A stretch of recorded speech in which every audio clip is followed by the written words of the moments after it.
Hi, this is Joy Robertson. As many of you know, I love food. I love finding new restaurants. I love trying new dishes. And most of all, I love talking to the many great restaurateurs and entrepreneurs we have here in the Ozarks and beyond. I love hearing their stories, and that's what this podcast is all about, learning more about them and their journey.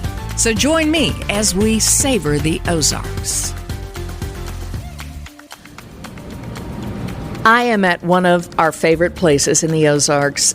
I'm at Silver Dollar City, and you know as well as I do, the food is as much fun as the rides at this theme park. And I am with Sam Hedrick, who's the director of food and beverage. And Sam, you've been at Silver Dollar City for just a minute. How long have you been here? So for 33 seasons now. I started when I was on my 14th birthday, actually. That was my first day of work because I was, first day that you can work as a young worker. And I started at the barbecue restaurant back then. Just bussing tables and taking care of ice machines and taking care of soda machines and working through that. So through that time, I've worked at that restaurant for many years. Then continued working through college, through working through my adult years, and so been here and been able to create a for me, a very blessed, very amazing journey for me and my family. Out here from a kid that grew up in Lebanon, Missouri. Okay, that was my next question. You are a Missouri boy. You grew up in Lebanon. Now, you surely didn't live in Lebanon when you came here to work as a 14-year-old? Had you moved closer? Yeah. So when I was younger, I was born in Lebanon, Missouri. My parents were a little older. I'm the youngest of my family, and so they decided they wanted to retire, and this quote unquote, and my dad wanted to come work here at Silver Dollar City, and when I was 12, we picked up and moved down to Reed Spring area, and my dad got a job, my mom got a job out here. My mom ended up working 20 years out here, working in different food service establishments out here. My dad worked a couple of years. He passed when I was young, but he loved it. I mean, and we grew up coming. I grew up coming to Silver Dollar City every weekend. That was during the summertime. We had a camper and came down here, stayed at a campground next door, and every weekend we were out here at Silver Dollar City. And I was just, and then my parents worked out here. I was just kind of I kind of ran around the park as a kid, and just watched the crafts, watched the different demonstrations, enjoyed the food, and just really enjoyed just exploring the park in a way that not a lot of kids could. So you ran around the park as a young kid before you started working here. Was there something about the park that made you think, I really like it here. I might like to work here one day? Or were you even thinking along those lines? It wasn't planned. When I'd actually, before we moved down here, my dad had a construction business, and I loved going and working with him. And when you're a kid and you can work for your parents a little bit before, when you're even younger, I would go on the job site whenever I could with him, and be a kind of a gopher, carrying 2x4s and stuff. And I just loved anything hands-on, and so I loved watching different things going on, and then. I mentioned my dad had passed, and I was coming to turn 14, and my mom worked out here already, and it was an opportunity for me to start to work and help her, and then continue on. And it was a convenient way at first, but the thing was, I knew so many people. It was like distant or a little bit relatives out here, because they people knew me already, and I started at the barbecue restaurant, the former Riverside Rib House back then, and those folks took me under their wing. When I started, like I said, I was bussing tables. I learned learned how to cashier quickly after that. That was the only thing I could do when I was 14 and 15. But when I turned 16, I could start to learn to cook some. So we had these charcoal grills out front, and I cooked two things after I turned 16 that first year. I cooked half chickens and corn on the cob out on a charcoal grill with a gentleman named Ed, whose wife still works out here today. And we worked through that process, and I didn't know it was demonstration cooking. I didn't really know what that meant. But I thought it was fun. You were just cooking. I was just cooking. Ed would tell me what I did right, and he'd tell me what I did wrong, and that was okay because, continue on. They ended up liking what I did, and so then I got to go back in the kitchen, and we had another gentleman that worked out here.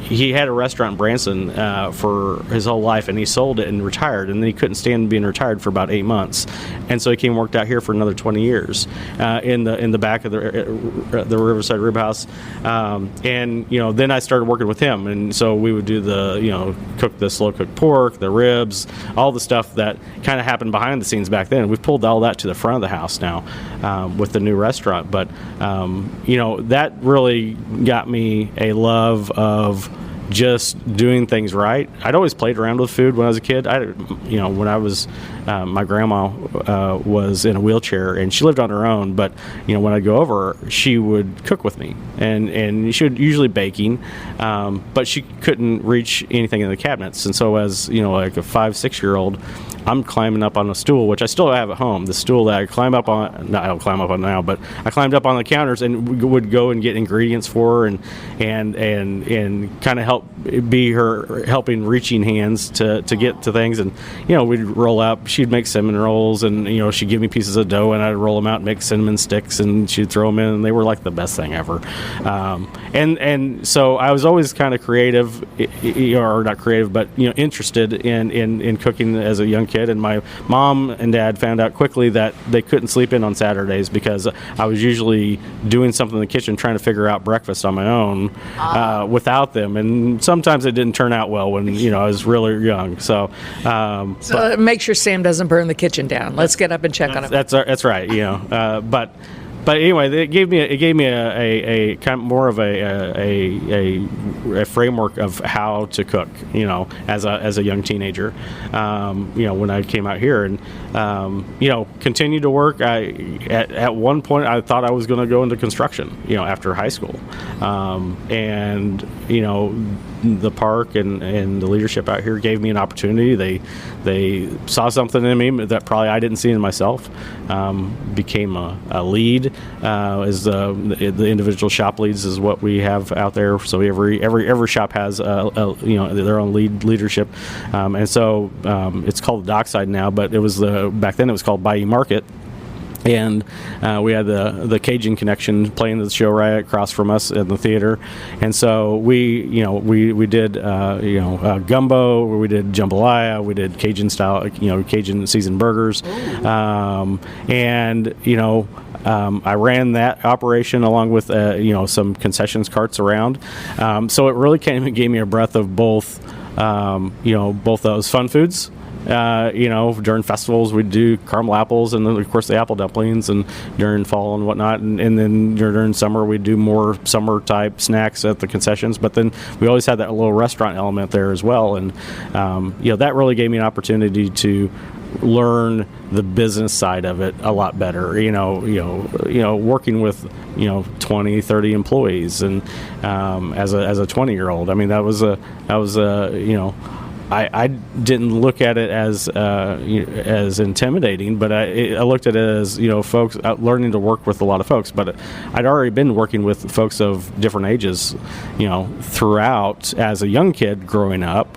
Now I was leading. I just thought I was, scheduling and making sure everybody was where they needed to be, which I guess that's a little bit of leading as well. So anyway, I continued on and continued to, grow into my position and grow into that location, and eventually, became a supervisor,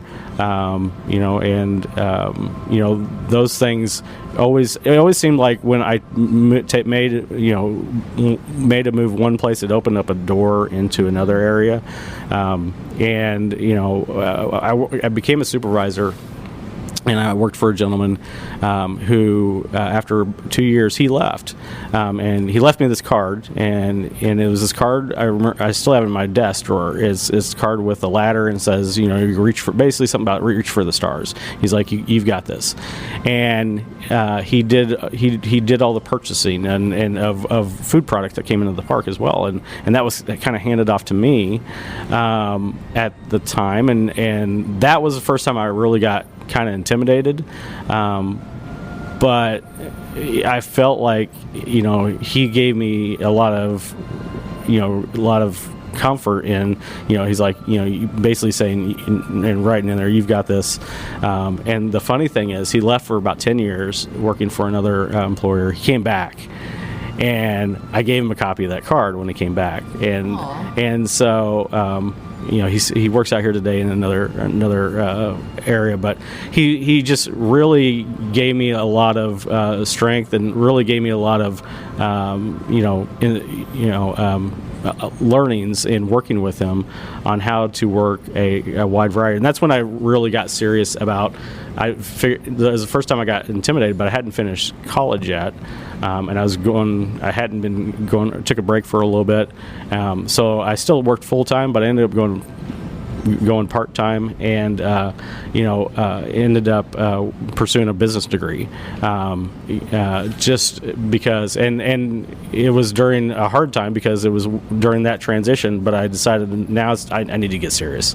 I need to get serious with something and decide maybe this isn't where what I thought I was going to do, but it's where I like doing what I'm doing.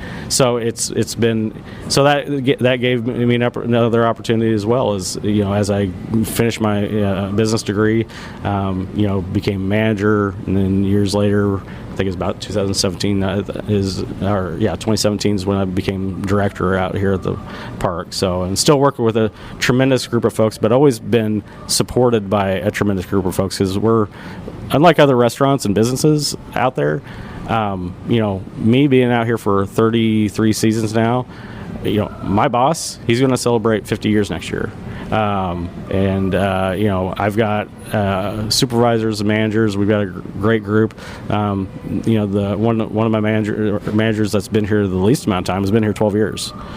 And so we have hundreds of years of experience combined with all of us that just create, I think, an energy and a passion for what the park is, what we want to present from a food and beverage standpoint, and really, create an environment that folks enjoy working together. It's not competitive. It's not who does one thing better or whatnot. We are truly a team oriented, and we teach all of our folks servant behaviors. We are leading with love classes that we teach all of our upcoming leaders and even our current leaders. Leading with love classes. Yeah, so it's all of our we're all gold on basically our leading with love traits. So patience, kindness, selfless, forgiving, honest, truthful. So and that was when that was brought into kind of the management style at Silver Oak City years ago. It was something that was a natural fit for me, because I many of us had been already doing that for all this time. We just didn't have a name for it. So. Yeah. That sounds like one of those classes that we all need to enroll in and take.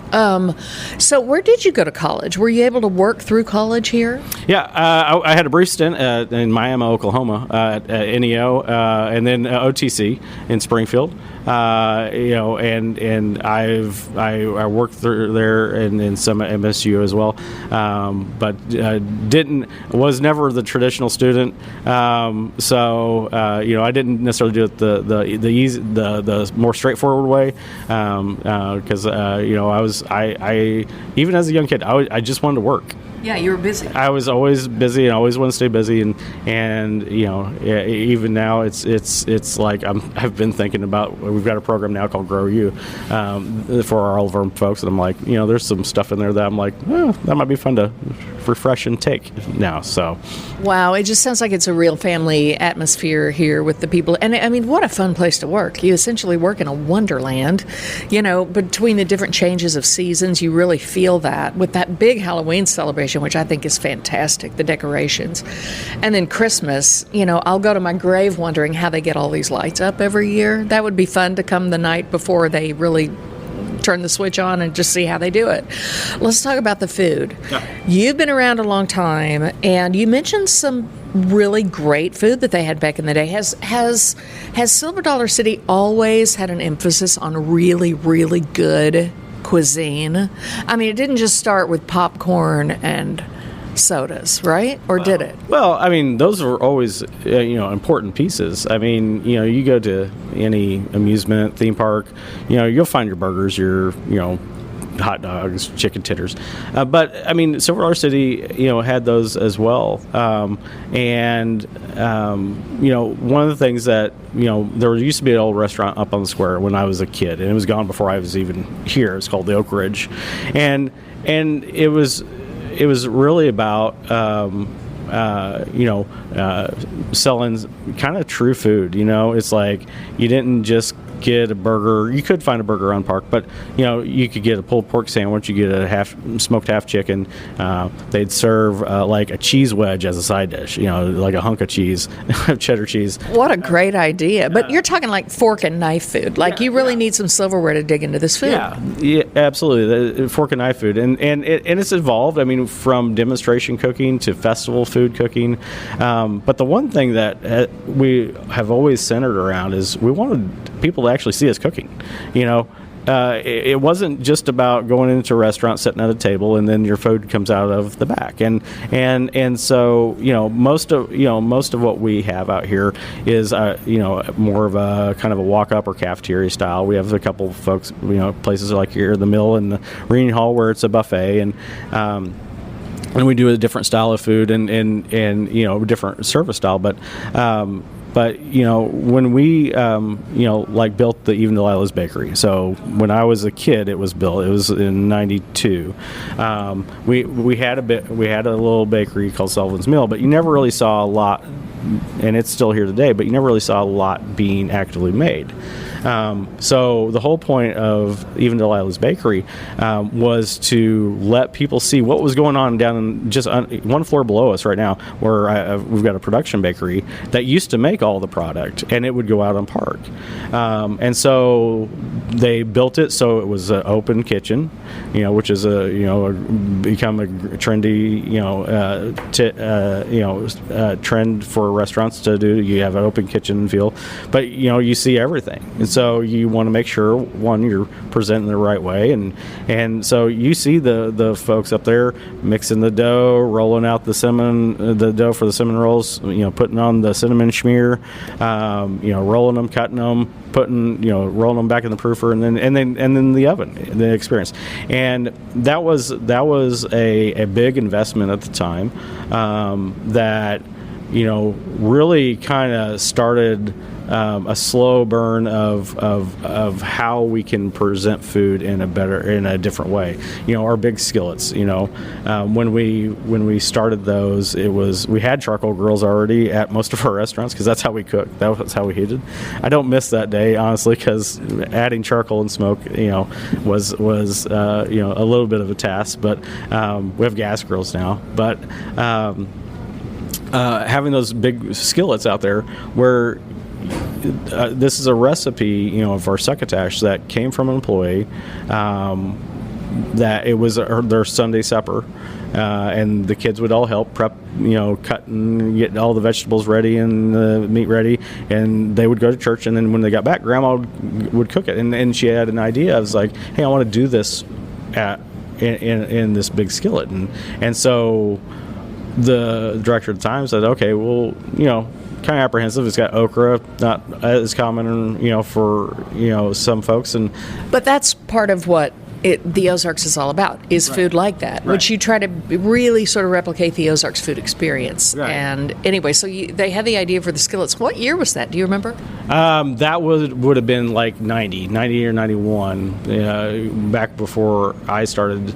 And so that then turned into a really big signature. It's became now a signature throughout the park, and now since then we've added 4 other locations where we have big skillets, and there's about 6 different variations, and we switch out the variations throughout the year during the season.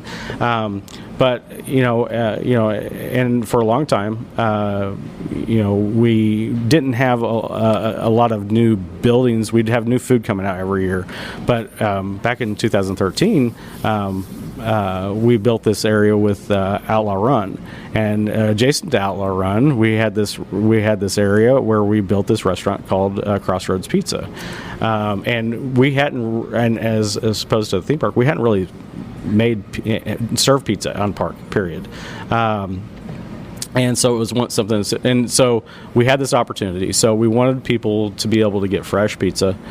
We wanted them to feel good that it's not just sitting in a warmer for a while and we're pulling out a slice and reheating it or something. So I went on this kind of benchmarking tour of what kind of pizza would represent in Silver City, and we found this brick oven made in a great company up the Northwest, and so we have this brick oven pizza. We want brick oven style pizza. We have when you order the pizza, it comes out the back, it goes in the oven after you order it, and it's cooked right away. And so that really gave a new level of creativity. And since then, in the last 10 years, we built the Crossroads Pizza restaurant, my barbecue restaurant that I worked at when I was a kid. It's no longer here. We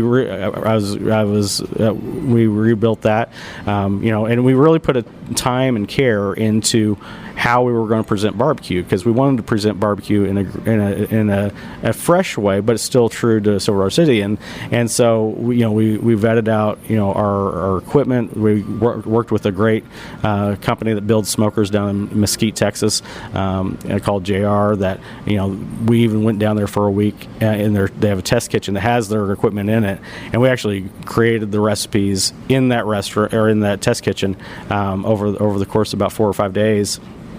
And getting our processes, because we were building this and creating the menus while it was being built, so we couldn't do it in the restaurant, and so we went through that, and we got the wood fire grills out front. We have the smokers that are all wood fire smokers that create all that great barbecue with the brisket and the pork and the chicken, and really be able to show barbecue in a new way and honor what was at the Rib House with those 2 charcoal grills that used to be out front. That's all you used to see, and then you had a couple lines going in.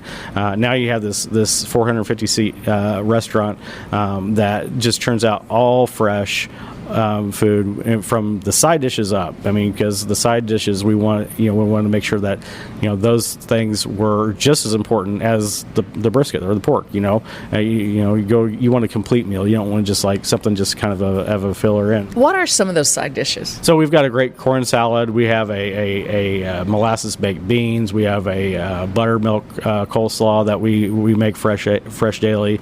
Our white cheddar mac and cheese. Seasonally, we do some Brussels sprout seasonally, and we like to have fun and change things out, and down to the dessert, where we're taking our cinnamon bread and cinnamon rolls at the end of the day, and we're turning that into our bread pudding at the smokehouse. Gooey butter cake that we're doing down there. We have a blackberry gooey butter cake, which is a very Missouri item, originated in St. Louis.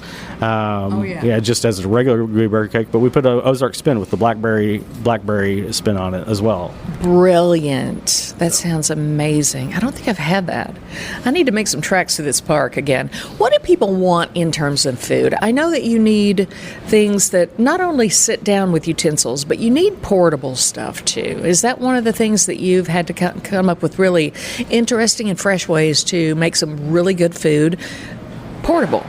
Well, yeah. Definitely have to make it portable in some cases. I mean, not everybody wants to sit down and have a knife and fork meal. They want to be able to grab something and continue on their way, and that's what we look at, especially during our festivals. Whether it be pumpkins or the summer celebration.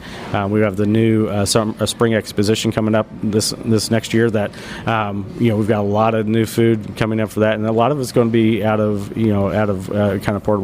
I would say one of the things that we did that was really fun, that really took kind of that, not necessarily traditional Ozark, but it is a Springfield, Missouri cashew chicken.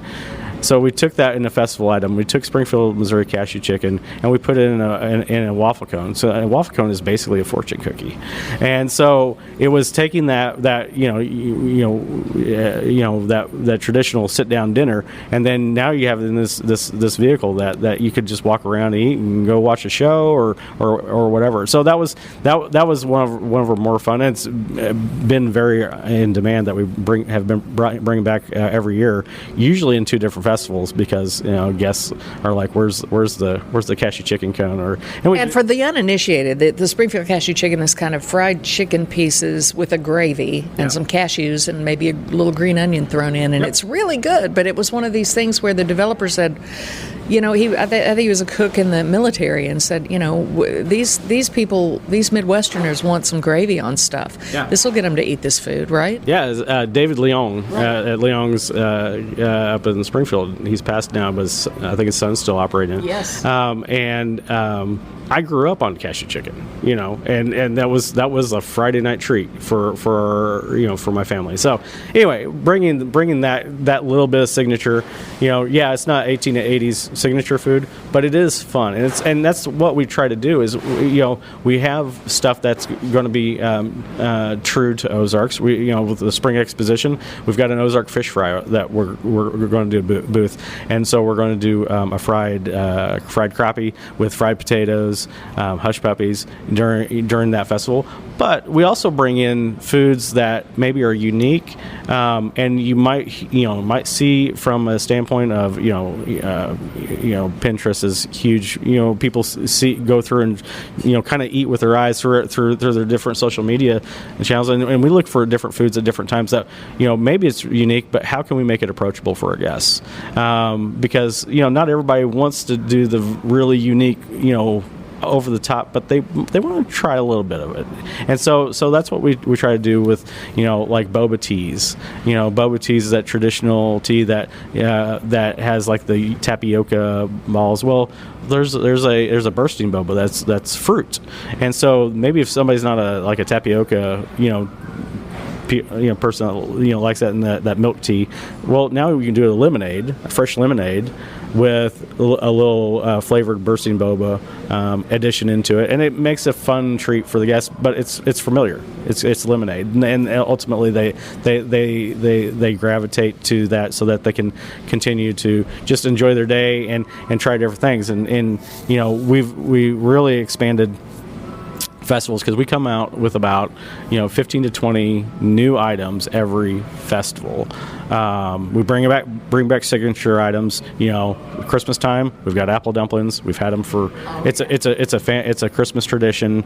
Through the fall and Christmas time.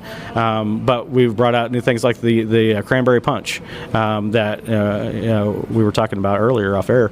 That it's this refreshing cold drink, but been able to but it's a festive drink that guests can enjoy for the holiday. But if they just want the wassail, the hot wassail that we do, we still have that signature going on. So it's really been a fun, and I've got a tremendous team, because honestly, if I didn't, if I didn't have the team we did here, we wouldn't pull off the amount of items that we did, because they are truly the backbone, and our frontline folks are not just our folks that come in and work and serve the food.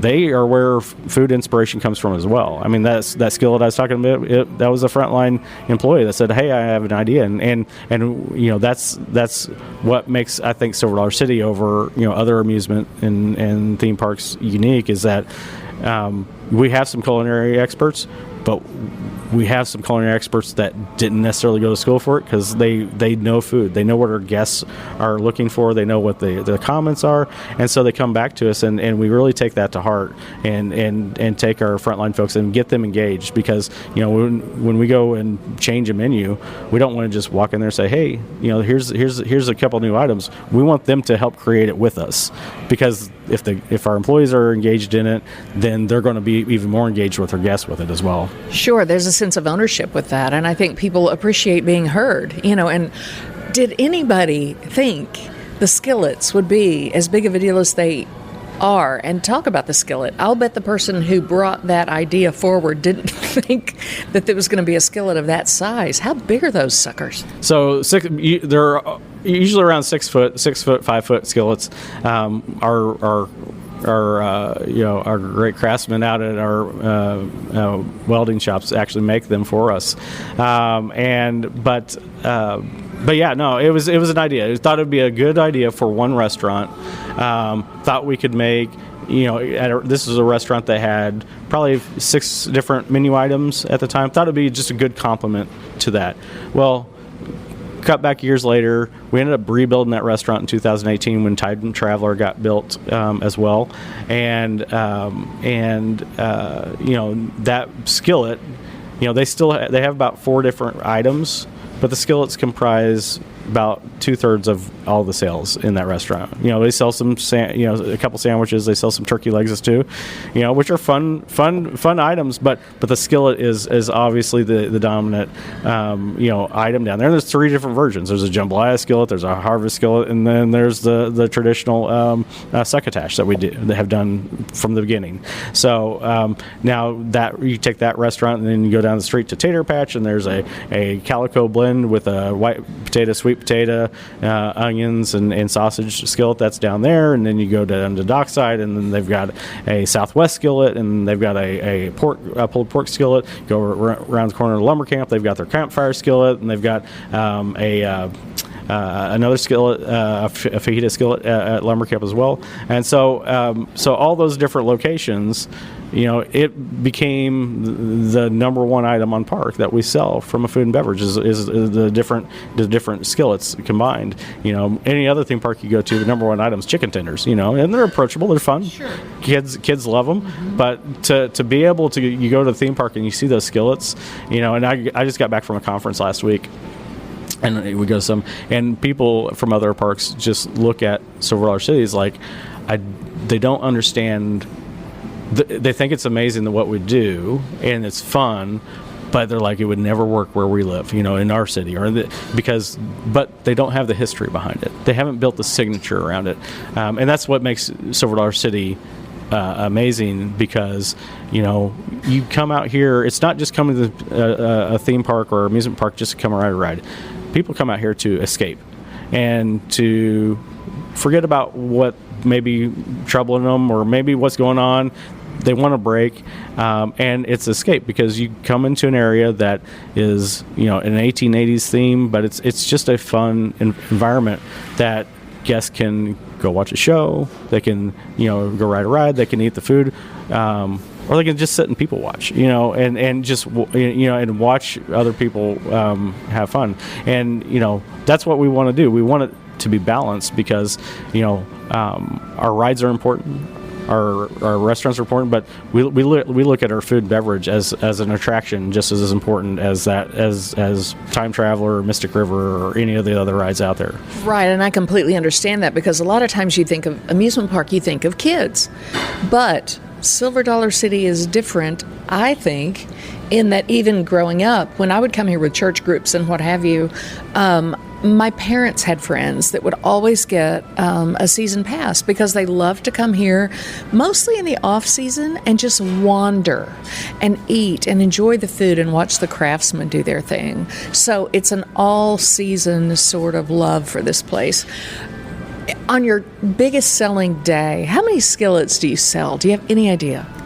I would say we'd probably sell about 10,000 servings of skillet on our biggest day. We had a pretty big day the last 2 days, actually. So yeah, between all of them. So it's definitely, can be a challenge. We have great partners that, we get a semi-truckload of groceries every night. And there's so much that happens throughout the overnight that, those guys do an amazing job for us to make sure that the blood of what keeps this place pumping, it keeps going, and so our restaurants, when they come in, they're prepping, we're here going on right now, they're prepping right now, getting ready for the day. It won't be quite as busy, but still the folks that come today on a slower day than the weekend are just as important as that first guest of Saturday morning. And so we'd like to, I always tell my folks, is like, from the first guest to the last guest, we want the experience to be consistent and the same for everybody, so that last guest feels just as appreciated as that first one in the morning. We're recording this the Monday before Thanksgiving, and I was told on my drive over here that this last weekend, great weather, you had an incredible turnout. I think I was told maybe you expected 12,000 and you got 24,000. Is that correct? I mean, you never know what to prepare for, really. Yeah, I mean, it's I won't say it's a guessing game. We have indicators that we look at. I mean, of course, weather can be a big driver. Perfect weather we saw coming. We knew schools are going to be out this whole week for a lot of the Ozarks. My kids are out all week, and so. We look at those and we can predict pretty close. Sunday was a little bit bigger than what we thought this last weekend. Saturday we knew it would be big, but we were able to really work through that through all the different resources, but we're able to react pretty quickly too. I mean, from food and beverage standpoint, we've created partnerships with all of our vendors that help supply us with stuff, so that they're as much a part of our family as our employees out here as well. Sure. Nobody went away hungry. I can tell you that much. And so that's a ton of food that comes through here, a ton of people. How many people come through every year, roughly? We're around we'll be just shy of 2.5 million, and so each year we've been able to grow. I mean, different festivals that we brought in. Pumpkins was kind of a game changer for us when that came in, and it created a whole new demand of an experience. We always had the fall festival with the fall crafts, and we always decorated for fall. But with that evening event with Pumpkins in the City, just really gave guests something that we didn't fully know at the time that was so in demand, and so guests have that ability to come out and experience Silver City in a whole new way in the evening in fall. Christmas has been huge for us for many years.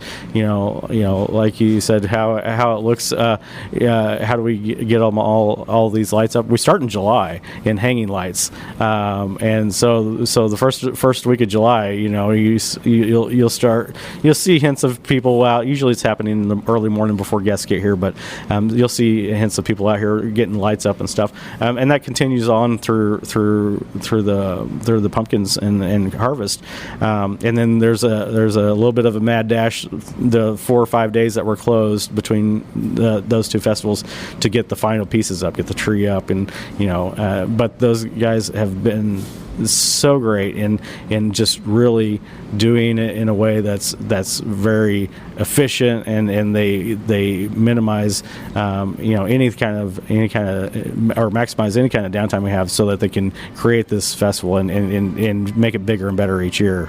So what's new on the holiday menu this year? All right, so going throughout, we have a Christmas toasty sandwich. So it's kind of, think about it like Thanksgiving dinner on a bun. So you've got turkey and cranberry and stuffing and all on one sandwich. We've got a couple of good. We have a Gouda soup with a Gouda twist that's out there. We have our holiday skillet down at Lumber Camp Restaurant. We've got great holiday treats out there. Of course, we have our apple dumplings with our cinnamon ice cream and caramel sauce that go along with it. We have the cranberry punch I mentioned. Lots of great foods throughout. And one of the great things about all these different foods that we have is that we've created a few years ago this tasting passport. And because, when you do 30 special items for Christmas and 10 to 15 of them are new, guests are like, well, how can I try? I mean, I have to pick one. Well, with the tasting passport, they're able to pick 5. They get a passport, you get 5 punches, and then you can pick 5, and then that makes things a lot more easy and approachable for our guests to say, I don't have to invest like a full meal on just one item. Okay, because that's what I want to do, is I at least want to share with somebody. I want to try a little bit of this, a little bit of that, because you really want to try everything if you can. Yeah. So you're in the midst of the holiday celebration now, and then when you take a little bit of a break here at the park, and you open back up in the spring, correct? What's the first thing you're going to roll out in the spring? Well, first thing when we open in March is our spring ride days. So it's during March when spring breaks are going on. So really, that's just kind of a reintroduction for the guests and a lot of season pass holders that want to get out here for that first time of the year. And we'll have a lot of our returning food, our traditional signature foods, just throughout that. But then when we get to April is when our spring exposition starts, and that's a new festival this year that is going to go about 6 weeks, I believe, and then we're going to have a big emphasis on our food, both from an Ozarks level and a regionality level, throughout the Red Gold and the new rebuilt Festival Plaza. So where Pumpkin Plaza is during pumpkins, that's going to be an area that's kind of that we're putting some investment dollars in to create more of a complete area that's going to actually be open year round. You'll be able to walk through there throughout every season once we get to spring exposition. And so in the plaza area, we're going to celebrate Ozarks food, and then in Red Gold, we're going to kind of celebrate some regionality food with Upper Midwest, Deep South, and Cajun areas with food and music in the Red Gold. What does Red Gold signify? So Red Gold is our multi-use building that right now we have a show for Christmas going on in there during the summertime. But the Red Gold Heritage Hall is what the full name of it is, and it was themed around the tomato canning industry of Stone County. Because once upon a time back in the 1800s, that's what everybody did. They grew tomatoes, and it was considered red gold. And so so we named the building Red Gold as well when we did that. And it's kind of an ode to Stone County and here in Missouri and the canning industry. So it's a multi-use facility. So there'll be we've done it with like Bluegrass and Barbecue, where we put some food venues in there, and we have a stage. So we'll have a stage in there for the Grand Exposition or the Spring Exposition through Bluegrass and Barbecue. And so once we get done with the Spring Exposition, we'll flip that over. We'll have bluegrass music in there in May, and barbecue as well to complement it through there in the plaza throughout the park. So, man, it's good stuff for sure. One thing Silver Dollar City has coming up that's new is a full-on resort. Yep. Well, I'm sure you're in on the planning for that. That's exciting. So this is obviously a exciting announcement back here this past month that everybody's been really kind of wondering. We've had this piece of land over there, this 1,200 acres or so, that people have been kind of trying to guess what we're going to do, and this is just a first step in a longer term vision, and you have to stay tuned for the next announcements coming up.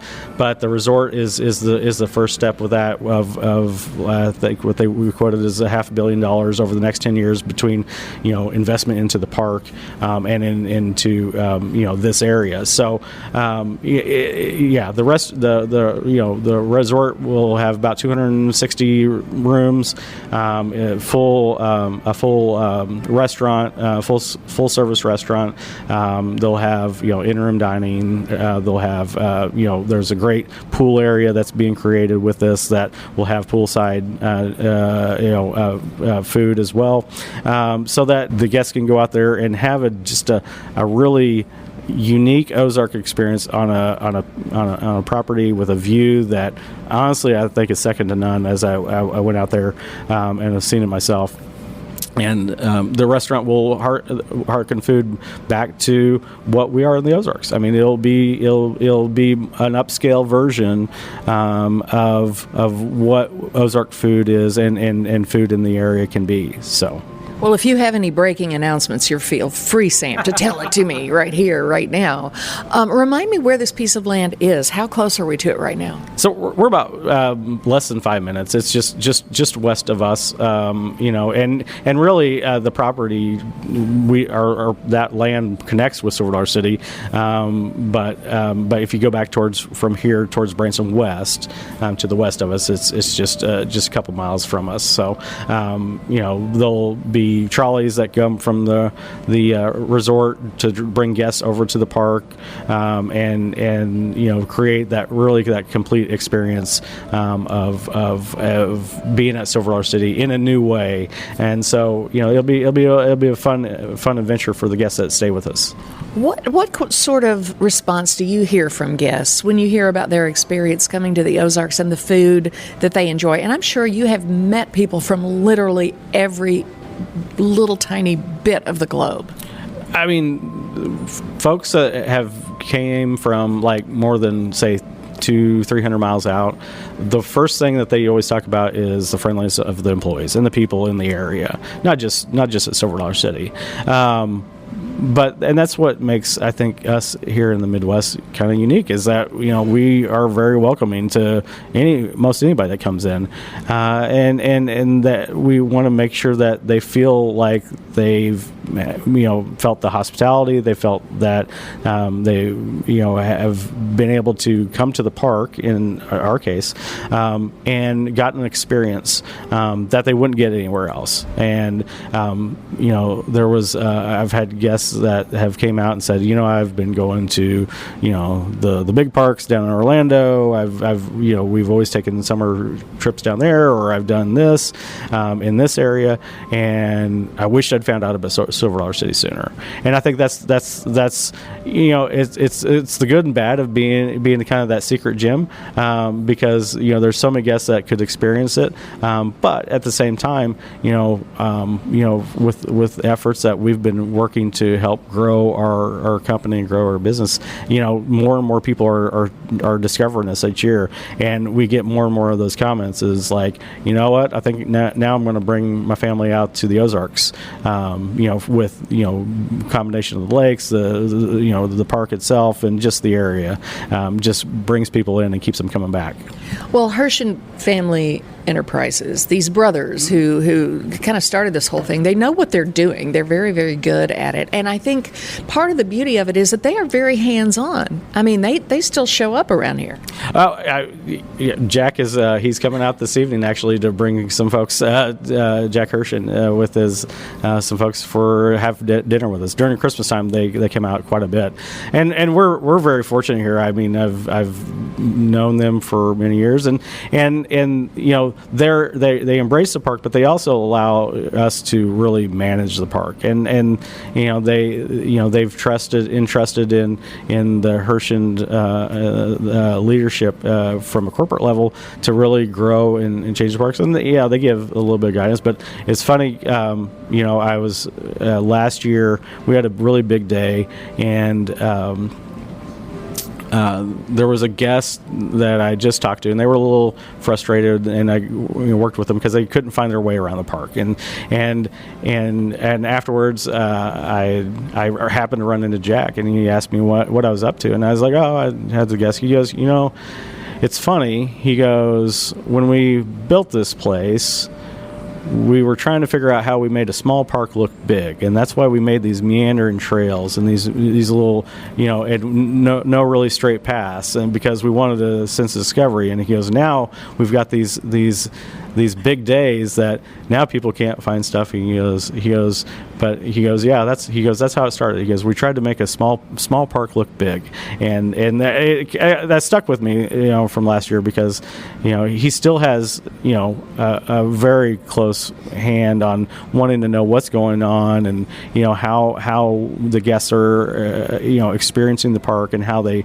receive the park, and one of the sons is now is our chairman of the board, and brings that energy of Jack and Pete to the board leadership, and just really creates that family atmosphere around what this park is. And we're proud to be family owned, and we want to be family owned for a long time.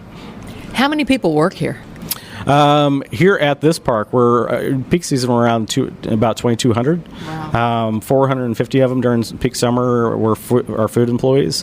That scales up and down with seasons, and as we're open 7 days versus maybe 5 days a week. But we have a great multi-level recruiting effort from people that are maybe young families, or folks that are maybe retired and just looking for something to do a few days a week. And plus we work with I'm on the culinary board advisors at OTC now, and so I work with them, and we look at recruiting interns from the culinary programs, and work with lots of different schools in the area, MSU and elsewhere, to really try to help cultivate the next generation of workers and employees that are going to be coming out the park, and eventually take my job. Man, I just admire so much what you do. And I mean, from the days of popcorn, kettle corn, and burgers, all the way to boba teas and cashew chicken in a cone. Yep. You have evolved in a way that people love. And Sam Hedrick, Director of Food and Beverage here at Savor the Ozarks City, thank you for that, and I can't wait to see what you unveil in the future. Well, thank you, and thank you for having me. And I really want folks to just understand that we have a tremendous group of staff that love bringing an experience to our guests, from the food to the merchandise to the crafters, I should say, our rides and all the attractions that we have going on. And we want folks to go away with an experience that they honestly couldn't get anywhere else. And you really can't get it anywhere else. Sam, thank you so much. Happy holidays to you, and I will be back in the spring. You bet. We'll look forward to your visit. Be sure to go to AroundTheOzarks.com to sign up for our daily newsletter, where you can get every episode of Savor the Ozarks, plus all our other podcasts, events, and contests straight to your inbox. And what are your favorite dishes in the 417? You have any restaurants you'd like me to visit? Email me at joy@AroundTheOzarks.com.